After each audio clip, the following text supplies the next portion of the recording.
भगवान बाहर निकले ना तो कहते हैं पांडव प्रतीक्षा कर रहे थे, और युद्ध के मैदान के लिए जब दुर्योधन ने ललकारा ना तो भगवान ने एक बार और समझाने का प्रयास किया कि दुर्योधन, मैं शांति दूत बनकर आया था प्रस्ताव देने के लिए कि मान जाओ, हस्तिनापुर का साम्राज्य में आधा बंटवारा कर लो, दे दो मेरे पांडवों को भी थोड़ा सा। दुर्योधन कहता है युद्ध के बिना नहीं दूंगा। तो भगवान ने शंखनाद किया और शंखनाद करके कहा कि अब महाभारत का युद्ध होगा, कुरुक्षेत्र की धरती में ये लड़ाई होगी, और कुरुक्षेत्र के प्रांगण में जो सेना जीतेगी हस्तिनापुर का वो सम्राट बनेगा।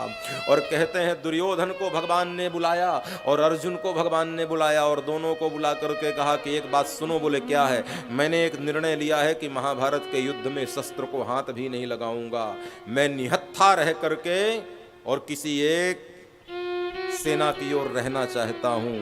एक और सेना रहेगी और एक और बिना शस्त्र धारण करने वाला कृष्ण रहेगा।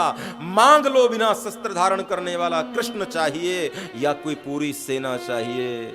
दुर्योधन तिलमिलाया। दुर्योधन ने सोचा कि कहीं ऐसा ना हो जाए अर्जुन पूरी सेना मांग ले। तो दुर्योधन ने कहा कि द्वारिकाधीश पहले मुझे मांगने का अधिकार दिया जाए, क्योंकि मैं वर्तमान में सम्राट हूं, मैं वर्तमान में राजा हूं। और कन्हैया ने कहा मांगो, तुम्हें क्या चाहिए, मुझे पता है तुम्हें क्या मांगना है। दुर्योधन ने कहा मुझे द्वारिकाधीश निहत्था कृष्ण नहीं, मुझे पूरी अक्षौहिणी सेना चाहिए। भगवान ने कहा 18 अक्षौहिणी सेना लेकर तुम युद्ध कर सकते हो। अर्जुन तो भगवान के चरणों में गिर गया। बोले बस द्वारिकाधीश मेरे मन की हो गई। बोले क्यों?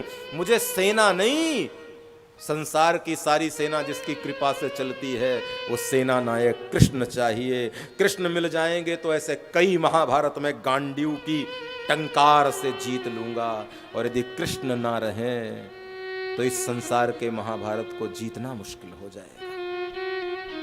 दुनिया में महाभारत जीतना चाहते हो ना तो ठाकुर जी को अपने हृदय में साथ में रखो भैया, क्योंकि उस समय तो एक महाभारत का युद्ध हुआ था। हमारे जीवन में तो प्रतिक्षण महाभारत जैसी चुनौतियां रोज आती हैं, और इन चुनौतियों को जीतना चाहते हो तो गोविंद को अपने हृदय में रखो। ठाकुर तुम्हारे हृदय में रहेंगे प्यारे तो समझ लेना तुम ऐसे कई महाभारत की चुनौतियों को जीत पाएंगे।